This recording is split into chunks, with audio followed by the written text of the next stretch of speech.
Hello student, I am विकास कुमार। आज मैं आपके लिए एनालिसिस ऑफ ट्रस्ट का लेक्चर लेके आया हूँ, जिसमें मैं बताऊँगा कि ट्रस्ट के प्रत्येक मेंबर में फोर्स कैसे निकालते हैं। ठीक है, तो मेंबर में फोर्स निकालने से पहले हमें रिजल्टेंट का पता होना चाहिए कि भाई जैसे हॉरिजॉन्टल किसी पॉइंट है, कोई मेरे पास कोई एक पॉइंट है यहाँ पर, इस पॉइंट पर एक हॉरिजॉन्टल फोर्स लग रहा है, माना एफ लग रहा है। इसी पॉइंट पर एक वर्टिकल फोर्स लग रहा है, क्या लग रहा है, एफ लग रहा है। तो किसी ने पूछ लिया इन दोनों फोर्स को हटा के मैं केवल एक फोर्स लगाना चाह रहा हूँ, उस एक फोर्स को बोलते हैं रिजल्टेंट फोर्स, जो कहाँ जाता है, स्किन के बीच में से जाता है, जो हॉरिजॉन्टल से कितने डिग्री का एंगल बनाता है, थीटा डिग्री का एंगल बनाता है। ठीक है, माने रिजल्टेंट फोर्स कितना हो गया, आर। अगर मैं एफ एच का मान और एफ वी का मान आर के टर्म में लिखना चाहूँ, तो आर ने जिस लाइन के अबाउट, जिस लाइन के रेफरेंस में एंगल बनाया, तो उस लाइन के कोरोस्पोंडिंग जो फोर्स लेंगे उसके साथ लेंगे कोस थीटा, तो कितना हो जाएगा, आर कोस थीटा। ये कितना हो जाएगा, एफ ई बराबर आर साइन थीटा। बस ये चीज़ याद रख लो और कुछ नहीं है इसमें। ठीक है, फोर्स अगर ये रिजल्टेंट फोर्स ऐसे लग रहा है और माना ये हॉरिजॉन्टल कंपोनेंट ऐसे और थीटा इस बार ये और ये इस बार ये एफ वी क्या हो जाएगा, देखो आर ने इस वर्टिकल लाइन के साथ एंगल बनाया, तो इसलिए जो ये वाला जो फोर्स होगा, ये वाला जो फोर्स होगा, इस हम एच एफ एच बोलेंगे, जिसका मैग्नीट्यूड होगा आर कोस थीटा और इसका मैग्नीट्यूड होगा आर साइन थीटा। समझिए। अब देखते हैं यहाँ पर, तो मैं एक सिंपल ट्रस्ट लूँगा यहाँ पर। सिंपल ट्रस्ट मतलब आइडियल फॉर्म, ट्रस्ट की आइडियल फॉर्म।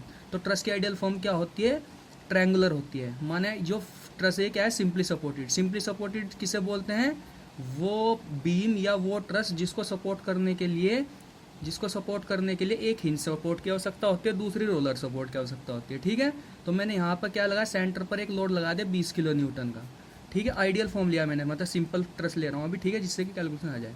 ये माने ए पॉइंट हो गया, क्या होगा, बी पॉइंट। तो सबसे पहले ध्यान रखना है, सबसे पहले क्या ध्यान रखना है कि हमें रिएक्शन निकालनी पड़ेगी। अगर आपकी रिएक्शन सही निकल गई तो मेंबर, ट्रस्ट के प्रत्येक मेंबर में फोर्स भी क्या निकलेगा, सही निकलेगा। अगर रिएक्शन ही गलत निकल गई तो ट्रस्ट के मेंबर में क्या होगा, फोर्स क्या हो जाएगा, गलत हो जाएगा तुम्हारा। माना इसकी जो ए बी जो मेंबर है, ए बी मेंबर की जो लेंथ है वो कितनी दे दी, 4 मीटर दे दी। माना जो ये हाइट दे दी, ये वाली कितनी दे दी भाई तुम्हें यहाँ पर चलो ये मान लो अपनी मर्जी से, चलो कुछ भी ले लो भाई, चलो क्या 6 मीटर ले लिया हमने। चलो कितनी ले ली, 6 मीटर। माना क्या है, सेंटर पॉइंट। ये मेंबर नहीं है ये वाली, ये मैंने लाइन खींची जिससे कि मैं ए बी लाइन को 2 पार्ट में डिवाइड कर सकूँ। ठीक है, माना एंगल कितना है, थीटा। तो सबसे पहले प्रत्येक मेंबर में हमें साइन कंसीडर करना पड़ेगा कि कौन से मेंबर में कंप्रेशन है और कौन से मेंबर में टेंशन है। तो सबसे पहले ध्यान रखना, कंप्रेशन और टेंशन हमेशा जॉइंट पे देखा जाता है। जैसे मेरे पास क्या है, कोई एक जॉइंट है, जॉइंट क्या किसे बोलते हैं, जहाँ पर 2 मेंबर आके मिलते हैं। जैसे एक मेंबर ये, एक मेंबर ये, तो ये क्या होगा, जॉइंट ए। तो मैंने इस वाले मेंबर में, माना ये वाला कौन सा मेंबर है भाई, ए सी, माने क्या है, ए सी मेंबर। तो मैंने अपनी मर्जी से कंसीडर कर लिया कि भाई इस मेंबर में कौन सा साइन है। जैसे ये देखो तीर का निशान किसकी ओर है, सपोर्ट की साइड है। सपोर्ट की साइड तो मतलब सपोर्ट के अंदर की ओर ढकेल रहा है। तो हम क्या कहेंगे कि ये वाला जो साइन है किसी मेंबर में, अगर ये वाला साइन होगा, किसको कंसीडर, किसको शो करेगा, ये शो करेगा कंप्रेशन को शो करेगा। अगर बाई चांस मेंबर में ये कोई मेरा जॉइंट लिया, अगर मैंने इस मेंबर में फोर्स का साइन इस टाइप से कंसीडर करता हूँ, क्योंकि इसका मतलब क्या है कि ये वाला फोर्स सपोर्ट को अपनी साइड लेके जा रहा है, तो किसको शो करता है, टेंशन को शो करेगा। ठीक है, तो ये बात याद रखनी है। अब देखो इनमें रिएक्शन निकालने के लिए सिंपल, जैसे हम सिंपली सपोर्टेड बीम में करते हैं, तो आर ए प्लस के आर बी बराबर कितना हो जाएगा, यहाँ पर 20 किलो न्यूटन हो जाएगा। क्योंकि रिएक्शन निकालने के लिए 3 इक्विलिब्रियम कंडीशन की आवश्यकता होती है, हॉरिजॉन्टल फोर्स बराबर 0, वर्टिकल फोर्स बराबर 0, किसी पॉइंट के अबाउट मोमेंट 0। ये सिंपल रिएक्शन निकालने की कंडीशन होती है। लेकिन जब हम ट्रस्ट की एनालिसिस करते हैं, तो ट्रस्ट की एनालिसिस 2 मेथड के द्वारा की जाती है। एक तो जॉइंट मेथड के द्वारा, दूसरी कौन सी होती है, सेक्शन मेथड के द्वारा। जॉइंट मेथड में मेंबर में फोर्स निकालने के लिए 2 इक्विलिब्रियम कंडीशन होते हैं, समीशन हॉरिजॉन्टल फोर्स बराबर 0, समीशन वर्टिकल फोर्स बराबर 0।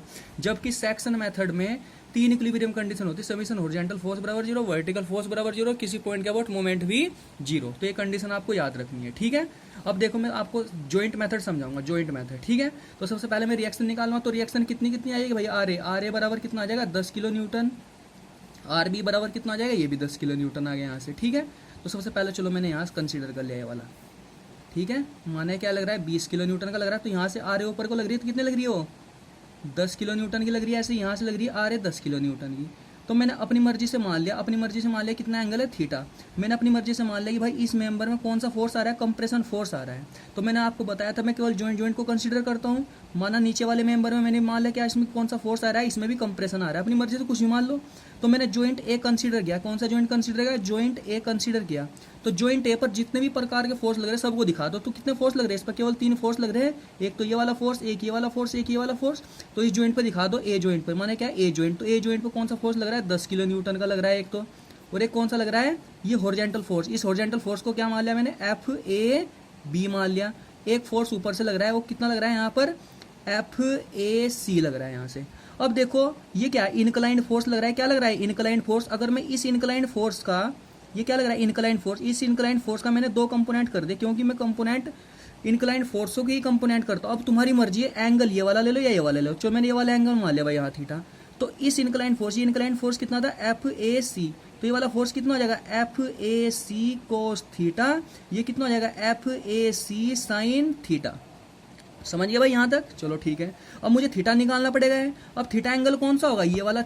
ये वाला तो थीटा नहीं होगा यहाँ पर, क्योंकि मैंने तो जो फोर्स का जो मैग्नीट्यूड लिया था वो कहाँ से लिया था? ये वाला थीटा लिया था। तो थीटा एंगल कौन सा होगा? ये वाला होगा। ये मैंने थीटा 1 मान लिया यहाँ से। समझ गया? तो थीटा 1 देखो कौन सा त्रिभुज में लेंगे? ए ओ सी में। तो ए ओ सी में tan थीटा लूंगा मैं। तो tan थीटा बराबर कितना हो जाएगा? लंब बटे आधार। लंब कितना है इसमें? ए ओ कितना? 2। आधार कितना हो जाए इसका? 6। तो थीटा का मान निकाल लूंगा। तो देखो मैं कैलकुलेटर से कर देता हूँ यहाँ पर, 2/6 इंटू tan इनवर्स। तो कितना आ जाएगा? 18.43 डिग्री आ जाएगा यहाँ से। अब मैं देखो वर्टिकल फोर्स को बैलेंस करूंगा इस वाले जॉइंट पर। तो वर्टिकल फोर्स कौन कौन से लग रहे हैं यहाँ पर? एक तो F A C cos theta, लेकिन नहीं, हाँ F A C cos theta, लेकिन थीटा का मान कितना? 18.43। और नीचे से कितना लग रहा है? बराबर 10 का लग रहा है। तो कितना आ जाएगा? कोस थीटा करूँगा मैं इसका यहाँ से, और 10 बटे ये कर दूंगा। तो हम क्या कह सकते हैं कि जो एफ ए सी में जो फोर्स आया, एफ ए सी में जो फोर्स आया वो कितना? 10.54 किलो न्यूटन। और कौन सा साइन है? जो मैंने साइन कंसीडर किया वही साइन आया, तो कोस थीटा कंप्रेशन आया। ठीक है। अब इस जॉइंट पर मैं क्या करूँगा? हॉरिजॉन्टल फोर्स को जीरो क्या करूँगा? जीरो करूँगा। तो हॉरिजॉन्टल फोर्स को जीरो करने के लिए देखो, जो ये इनक्लाइंड फोर्स था इसका मैग्नीट्यूड एक इधर जा रहा, तो क्या कर दूँ मैं इसे? F A C sine theta ले लूँगा यहाँ से। F A C sine theta हो जाएगा यहाँ पर। चलो साइन थीटा हो गया। फिर ये एफ ए बी भी लग रहा है इधर, तो एफ ए बी भी ले लिया भाई इधर। ठीक है। और कोई फोर्स है नहीं, क्योंकि यहाँ पर कोई हॉरिजॉन्टल रिएक्शन आएगी नहीं, क्योंकि हॉरिजॉन्टल फोर्स कोई लगी ना इस पे, और बराबर 0। तो एफ ए बी बराबर माइनस के एफ ए सी का मान कितना था? 10.54, लेकिन साइन थीटा आ जाएगा तो 18.43। तो कितना आ जाएगा? 3.3 किलो न्यूटन। 3.3 kilo Newton. लेकिन माइनस क्यों आया? माइनस इसलिए आया क्योंकि जो मैंने साइन कंसीडर कर रखा था इसमें, वो एक्चुअल में इसमें कंप्रेशन साइन कंसीडर किया था मैंने, लेकिन उसमें एक्चुअल में कंप्रेशन नहीं आया, इसमें क्या है? टेंशन है। ठीक है। अब ऐसे ही हम इस वाले जॉइंट की कैलकुलेशन करेंगे। ऐसे ही इसमें कंप्रेशन मान लेंगे, ऐसे ही यहाँ पर इसके 2 कंपोनेंट कर देंगे। चलो ये वाला एंगल थीटा ले लिया, फिर इसका कंपोनेंट इसका कोस थीटा जाएगा, इधर क्या आ जाएगा? साइन थीटा जाएगा। तो वर्टिकल कंपोनेंट को बैलेंस करके इस मेंबर में फोर्स की कैलकुलेशन हो जाएगी आराम से। ठीक है। तो गाइज अगर आपको अच्छा लगा तो वीडियो को लाइक कीजिए, सब्सक्राइब कीजिए। ठीक है। अगर कोई डाउट होगा तो कमेंट बॉक्स में आप बता सकते हैं। ठीक है। Okay, thank you.